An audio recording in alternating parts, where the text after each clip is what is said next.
অবশ্যই ডিসেম্বরের মধ্যে নির্বাচন নিতে হবে। নানা ইস্যুকে কেন্দ্র করে যে আমরা আন্দোলন সংগ্রাম করেছি, নির্বাচনের দাবির জন্য আমরা মাঠে নামতে হইতে পারে। আপনারা প্রস্তুত থাকেন। ভারপ্রাপ্ত চেয়ারম্যান তারেক রহমান কিছুদিন আগে স্পষ্ট করে জনগণের উদ্দেশ্যে বলে দিয়েছেন যে বিএনপি চায় ডিসেম্বরের মধ্যে নির্বাচনটা হোক। এই কারণে হোক, কারণ একটা অন্তর্বর্তীকালীন সরকারের দায়িত্ব হলো যত তাড়াতাড়ি সম্ভব একটা সুষ্ঠু নির্বাচনের ব্যবস্থা করে একটি দল যখন ভোটের মাধ্যমে ক্ষমতা আসবে তার কাছে ক্ষমতা হস্তান্তর করে সে চলে যাবে। এইটাই জনগণ অপেক্ষা করছে, কিন্তু এখন পর্যন্ত তারা কোনো রোডম্যাপ দেয় না এবং তাদের অ্যাটিটিউডে মনে হচ্ছে এই সরকারে যে তারা হয়তো আরও 1 বছর সময় পেলে যে 25 না 26 সালে ডিসেম্বর করতে পারলে ভালো, এরকম তাদের মনে হয়। কিন্তু জনগণ চাচ্ছে যে নির্বাচনটা যত তাড়াতাড়ি সম্ভব এবং বিএনপি মনে করে যে ডিসেম্বরে হলে এটা ঠিক হবে। এর মধ্যে যেসব ছোটোখাটো সংস্কার করা থাকে সেটা করে ফেলে। আপনারা জানেন যে আইন শৃঙ্খলার অবস্থা ভালো না, অনেক জায়গায় অনেক রকম অপ্রীতিকর ঘটনা ঘটছে, অনেক সংগঠন তাদের নিজস্ব দাবি নিয়ে আন্দোলন সংগ্রামে ব্যস্ত আছে।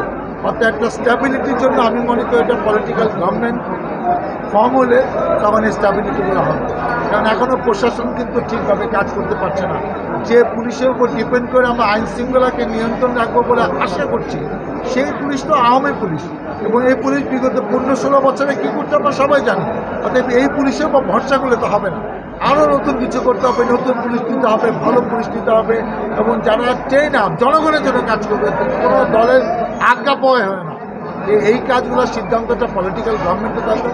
সেজন্য আমরাও দল যে স্ট্যান্ড নিয়েছে, আমাদের প্রিয় নেতা ভারপ্রাপ্ত চেয়ারম্যান তারেক রহমান যেটা বলেছেন, আমরাও এটার সাথে সংগতি প্রকাশ করে আমরা ঐক্যবদ্ধ আছি।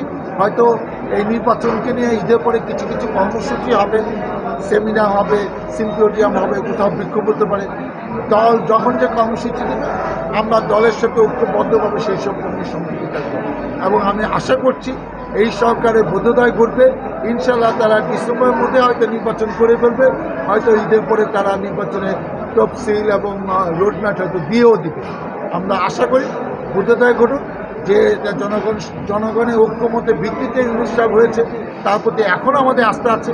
অতএব জনগণ যে প্রত্যাশা করে সেটাও যেন সে মাথায় নেয়, আমলে নেয় এবং জনগণের এই প্রত্যাশা পূরণ করতে যেন সে উদ্যোগ নেয়, এটি আমার প্রত্যাশা।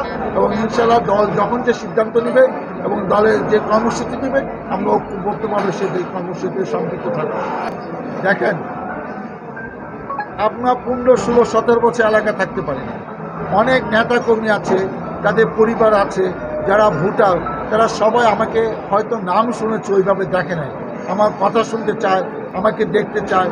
তারা মনে করে যে সামনে একটা নির্বাচন হবে, যে সেই নির্বাচনে কাজ করতে হলে তো আগের থেকে মাঠে নেমে কাজ করতে হবে। অনেকে অনেক রকম প্রশ্ন করতে পারে যে আপনি কি জানেন আপনার নমিনেশন আছে কি না আছে। আমরা দলের প্রতি বিশ্বাস আছে। এই দলে যত কঠিন সময় ছিল আমি দলের সাথে ছিলাম। আমি 2 বার সংসদ সদস্য, আমি 2008 সালে নির্বাচন করেছি, 2018 সালে নির্বাচন করেছি, তখনও আমাকে নিয়ে অনেক কথা উঠেছে। আলটিমেটলি দল কিন্তু রাইট ডিসিশন নিয়েছে। তাদের দলের সিদ্ধান্ত আমি মানি। দল যাকে যোগ্য মনে করবে, দল যাকে মনে করবে এই আসনে সুইটেবল, আইএমএস সবকে দলের সিদ্ধান্ত ভুল হবে না, আমি আশাবাদী। অতএব আমার সেই নির্বাচন গুছানোর কাজ এখন থেকে চলছে, দলের সাথে আমি কাজ করব। দল যে সিদ্ধান্ত নেবে মনোনয়ন ব্যাপারে সেটা নিয়ে আমার কোনো আপত্তি না। আমি একটা ক্ষুদ্র নেতা, কারণ দল হলো বড়। আজকে আমি ডাক্তার সালাউদ্দিন বড় হয়েছি, আমাকে সবাই চিনেন, কারণ আমি একটি বিএনপি নেতা কর্মী। এই দল আমাকে মনোনয়ন দিয়েছে বলে আমি আজকে সংসদ সদস্য হয়েছি। অতএব দলের বাইরে আমার কোনো অস্তিত্ব নেই। কবে হবে সেটা দল যখন যা সিদ্ধান্ত নেবে।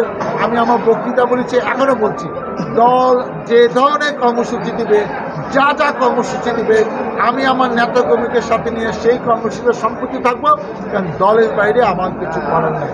দলের সিদ্ধান্ত আমি 100% মানি এবং দলের নেতৃত্বের প্রতি আমার 100% আস্থা আছে যে তারা যে সিদ্ধান্ত নেবে বাস্তবতা নিরিখে আমি জনগণকে সাথে নিয়ে দলের নেতাকর্মীর সাথে নিয়ে আমি সেই কাজই করবো। অতএব এখন একটা কথা আমি বলতে পারবো, বড় দলে এরকম ছোটোখাটো কুণ্ডলী থাকবে। কোন জায়গায় কুণ্ডলটা নাই, আপনি কি ধামরাই নাই, আপনি কি কালিয়াকৈনে, সব জায়গায় থাকবে। নেতৃত্বে প্রতিযোগিতা হবে না? আরও 2-4 জন কি মনে ইচ্ছা না? অনেক সময় আছে যে ওই কি বলে বড় কিছু না চাইলে ছোট কিছু পাওয়া যায় না। এখন তারা অমুক জিনিস চাচ্ছে, তাকে কোনো কিছু দিয়ে হয়তো সান্ত্বনা দিতে হয়, কোনো পদ দিতে হয়, কোনো কিছু করতে হয়। অতএব আমি মনে করি দলের মধ্যে ছোটোখাটো বিভেদ থাকবে, আর যারা দলকে ভালোবাসে তারা দলে যখন যাকে নমিনেশন দেবে তাকে ধানের শীষ মার্কা দেবে, দল ঐক্যবদ্ধভাবে তার সাথে কাজ করবে। অতীতে কখনো হয়েছে এই সাভার আসনে আপনি কোনোদিন দেখেছে কোনো নির্বাচনে দলের কোনো বড় নেতা দলের বাইরে ইলেকশন করেছে স্বতন্ত্র থেকে? করে না, আগামীতে করবে। হ্যাঁ, বিভেদ থাকবেই, আমি এটা চাই। অনেকে নিজেকে যোগ্য মনে করে, কোনো দল কাকে যোগ্য মনে করে জনগণের সাথে জনগণের প্রত্যাশা পূরণ করে, সেটা গুরুত্বপূর্ণ। আমি কি ভাবি